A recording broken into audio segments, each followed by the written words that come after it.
Hello friends, welcome to a new episode of the Kumbi-Gikku Show on the Gikkudiaries YouTube channel, where Srinath, the former player from Karnataka and Tamil Nadu and now a BCCI elite panel umpire, and we are going to discuss the Qualifier 2 Punjab Kings convincing victory against Mumbai Indians. And I'm going to start by asking Srinath. He always banked on the experience of Mumbai Indians, and yesterday was not just Mumbai Indians day. Sri, welcome. Now, how have you been able to catch up with some sleep? The match ended at around 1:40 after a 2-hour and 15-minute delayed start. And I think you're not at home. You have some greenery surrounding you, so I'm sure you would have caught up with some sleep also after the late finish last night. True, Jikku. Yes, I'm sitting in a lovely scenic ground in Bangalore trying to spot some future talent for Indian cricket. My under-16 boys are out playing a tournament organized by KSCA. Jikku, straight away you put me in a spot, by saying that it's always about experience that counts, and the team that has had the feel of playing in the playoffs and having had their hands on the IPL title 5 times. And yes, when we did the preview, both of us felt that the firm favourites were Mumbai. But also, having said that, the turnaround that has happened for Punjab Kings, in fact, I'm extremely happy for them. I was pretty vocal, and even I was one of the vocal critics of Shreyas Iyer and their whole setup and the team, the way they batted against RCB in the Qualifier 1. And I said it was a damn squib. Did they have the time to turn around and, make it count when they play the 5-time champion at Ahmedabad? I think all the critics, the noise around were shut, and a champion performance, I would say, on a comeback trial, because this was a knockout semi-final game. And more than anything, I'm happy that the 18th edition is going to have a new name scripted, on the trophy. So happy for Punjab Kings. Will they do a turnaround and payback in kind when they turn out on May 3rd and face off RCB?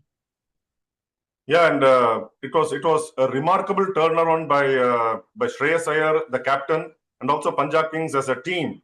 And he could not have chosen a better platform, kept his calm, kept his cool, led by example. And what a finish, 80 odd in a remarkable chase.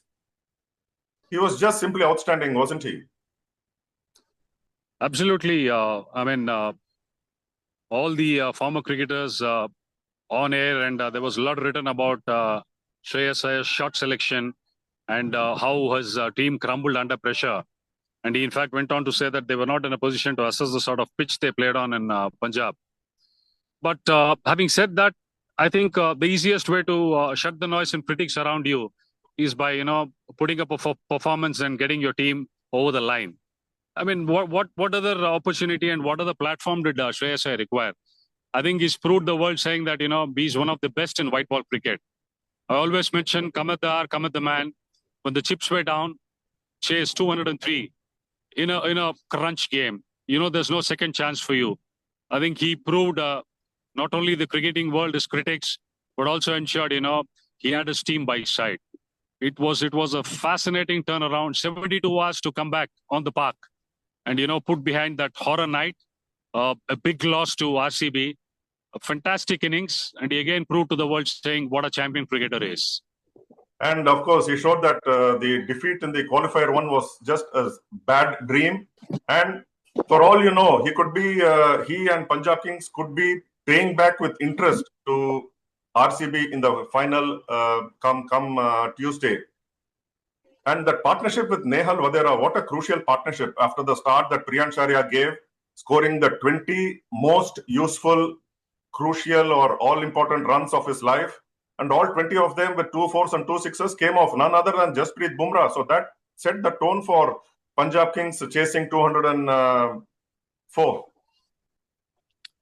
True, though they got off to a flyer in the first over against Bumrah, but they quickly lost both Prabh Simran and Priyan Sharia.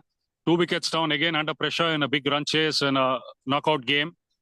The first important partnership was between Inglis and Shreyas Iyer. I thought Josh Inglis played a short cameo which set the ball rolling. Yes, as you said, the most important partnership of the game was between Nehal Vadera and Shreyas Iyer.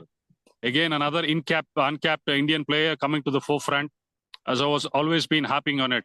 6 uncapped players in the Punjab Kings team. Again, they proved, turnaround in 72 hours, really going back to the drawing board. I think they really worked themselves extremely strong mentally, and they proved, a team that really had to be there on that particular day. I think they put the best foot forward, though they were a bit sloppy with their execution in bowling. Again, as I said, chasing 203 in a knockout game is not easy. No wonder they finished number 1 in the league phase, and they have proved, they deserve to be in the finals. And again, 2 best teams in the final, third face-off when they meet each other in the final. That's going to be a very pretty interesting contest. Right. And yesterday we also saw, we were speaking about how bad I felt for Reece Topley the whole season. And he was sidelined, and Gleason was played ahead of him in the previous game. But yesterday Reece Topley got a chance. But then he was also not, he didn't come to the party. Shreyas Iyer with a short selection. And those 3 consecutive sixes of Reece Topley, that just blew Mumbai Indians away. And among the other bowlers, he also got the flack for poor bowling. To come into a knockout game without having any game time behind you is always tough for any cricketer. It could be an international star, it could be a domestic stalwart. It's not easy to come in. And when you look at the analysis of the Mumbai Indian bowlers, everybody went for 10 plus in their spells they bowled. That shows the quality batsmanship from Iyer and Vadera. And yes, one of those days wherein your execution fails, and the world's number 1 T20 bowler went wicketless. Mind you, whenever Mumbai Indians have won, it's just not about the economy rates of Bumrah. It's about the crucial wicket he picks. So yesterday was one of those nights wherein, he couldn't deliver. Of course, he's human, and bowlers tend to falter at times. And I thought, again, when we talk about nerves, I think these 2 guys showed tremendous maturity and handled pressure extremely well. Nehal Vadera and Shreyas Iyer. Certainly take a bow, Shreyas Iyer. What a wonderful knock at such a crunch situation. What's in store in a couple of nights? We have to wait and see. Yeah, just a couple of nights before, there was this launch of a jersey for a T20 Mumbai League team. And Abhishek Nair, the former batting coach, the assistant coach of India, is now the mentor of that particular team. He was asked to choose between Punjab Kings and Mumbai Indians. And he played he was just being neutral, saying 2 Mumbai players, Rohit Sharma in Mumbai Indians, Shreyas Iyer, another Mumbaikar. And he just was very diplomatic in his answer. And in the end, it was Shreyas Iyer who came on top. Could Mumbai Indians have done anything different? And you always say about whenever there is Jasprit Bumrah, the opposition have to have 4 very, very tough overs to face, or they have to chase the overs, the required runs in about 16 overs because of Jasprit Bumrah and his effectiveness. Could they have done anything different? I mean, certainly, when experts are proved wrong, it's a very happy situation for everybody. And also, it goes on to show that, Bumrah is human, and he can, go for runs, he can falter. Maybe, setting of fields, when Shreyas Iyer was repeatedly, steering those Yorkers away to the third man boundary, without having a deep third man, it's always a risky factor to bowl in your Yorkers. And when your execution doesn't go well, it's a free hit for you. So there were certain areas which they could have plugged. Yes, as I always say, it's easy to, get into a post-mortem mode and say, if they had 20 runs more in the kitty, if at all Bumrah had executed his skills better, did Hardik get his bowling right? Because Santer has bowled only 2 overs. Bolt went for runs. So did, Hardik falter somewhere in not bowling Santer an extra over? So these are all things that would always come into question. But at the end of the day, you have to doff your hat off the brand of cricket and the way they showed themselves up in the park. Because I said no show in the qualifier 1. There was only one team. There was no purpose. But today, they have just turned the whole world upside down. Everything was in place. And I think, it was a 9 on 10 performance, barring execution in their bowling. I think it was a well-deserved winner in Punjab Kings. Right.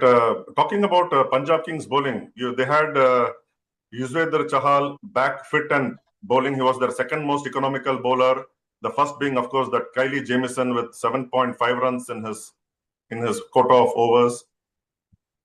Are you happy that Yuzvendra Chahal is back fit? He also picked up a wicket, and he is also raring to go against his old team RCB in the final. Absolutely, you would always love to see fiery fighting cricketer like Yuzi Chahal. And what better platform does he require to play in a finale against his old team, which he was not very happy when they let him go after having stellar performances for RCB. Certainly, it would be a mouth-watering contest in the final when Yuzi Chahal comes up against the likes of Virat Kohli. Not saying that personally I'm happy to see Yuzi Chahal on the park, because when teams make it to the playoffs and they are undone by injuries, and that to a key bowler like Yuzi Chahal, and unfortunate that Punjab Kings are missing the likes of Marco Jansen. So it was a body blow when they had to miss out with Yuzi Chahal not being a part of the qualifier one. And also somewhere I think maybe Punjab Kings would be just giving an afterthought, saying that would they have been better off if they had played Harpreet Brar, who's done extremely well for them in this edition. So that was one area where I thought, they would have applied a little bit more thought, because the pace attack looked like one-dimensional, and they had only one bowler who would take the pace off the ball, wrist spinner in Yuzi Chahal. So, yes, otherwise, I think ticking the boxes in most of the places for Punjab Kings. And we also, in our preview, we were speaking about captain versus captain, Hardik versus Shreyas. And Shreyas definitely shepherded his sources very well and had the field placements at the right spots. Still, they dropped a catch of Rohit Sharma, but Rohit Sharma didn't capitalize like he did against in the team in the eliminator. So Rohit Sharma and the start that he gives, how much does it matter in the team posting the total or taking it away from the opposition? I mean, the world knows, we all know what sort of player Rohit Sharma has been and what he is. So when he gets going, he's on song. It's poetry to watch. But yes, on days you could falter. It also goes on to prove that when Lady Luck is in your side, you always cannot capitalize on it. That's it. Yes, the start, though they lost Rohit early, they were very useful contributions in the top and the middle for Mumbai Indians. As I said, we can always harp on saying whether 10 or 20 short. But even if Mumbai Indians had put up 220 or 230, I think the approach of Punjab Kings would certainly have been different. They would have gone that much harder than what they did. But end of it, when they knew they were up against 203, and with that brilliant partnership between Iyer and Vadera sealed it for them. And mind you, winning by 5 wickets, 1 over to spare in a typical semi-final game. I mean, what else do you require? And the sort of criticism and flack they received across all quarters, I think certainly, that would have pumped them up. And again, as I said, the uncapped Indians coming to the party, that is what I'm extremely happy for. Yeah, Mumbai Indians, not one player went on to stay till the end. And that is what matters a lot. We had contributions, of course, from 44 each from Tilak Verma and Surya Kumar Yadav. Surya Kumar Yadav, again, continuing his form, 700 plus in this league, and all those sorts of records and that they have. But it was very important that you had somebody, especially if preferably an opener, to stay till, say, the 18th or 19th over. Like we have seen somebody from, say, Gujarat Titans do it often, Sai Sudarshan or Shubman Gill. How crucial is it for a top order batsman to last long? So he would have assessed the conditions and shepherded or guided his partners accordingly, isn't it? It can, Gikku, because we have plans in place and execution at times do go awry. But the sort of batting power Mumbai possesses, I mean, it doesn't make that much of a difference. Even if somebody like a Hardik Pandya or a Surya Kumar Yadav hangs around till the 20th over, it's more than enough. It is not really necessary always for a Besto or a Rohit Sharma to bat to the 20 overs. I think they did really well with the bat to post a total of 203 in a qualifier 2. But end of the day, as you say, there can be one winner, and we have to accept the fact that yes, Punjab Kings ticked all the boxes, and credit goes to Punjab Kings. And I would say that, Mumbai need not hang their head in shame and walk off. They had a fantastic campaign post the first 4 games after they lost straight up.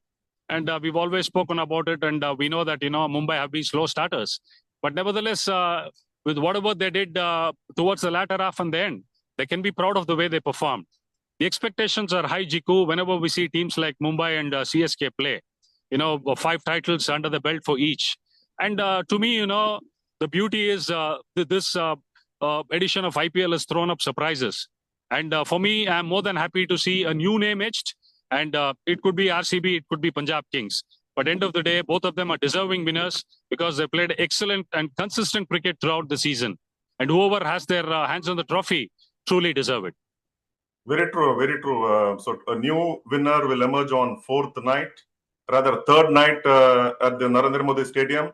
And Punjab Kings and RCB, what better can you expect?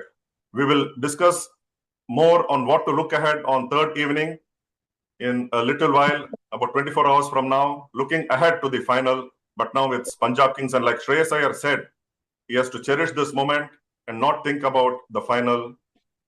There's still some time to go. So on that note, Sri, thank you very much for this wonderful review of this qualifier 2, a deserving winner, Punjab Kings and Shreyas Iyer leading by example.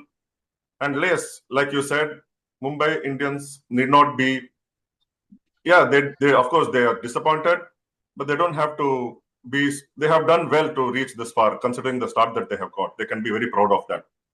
Thank you very much, and see you soon. Thanks, Gikku. See you soon. Bye-bye.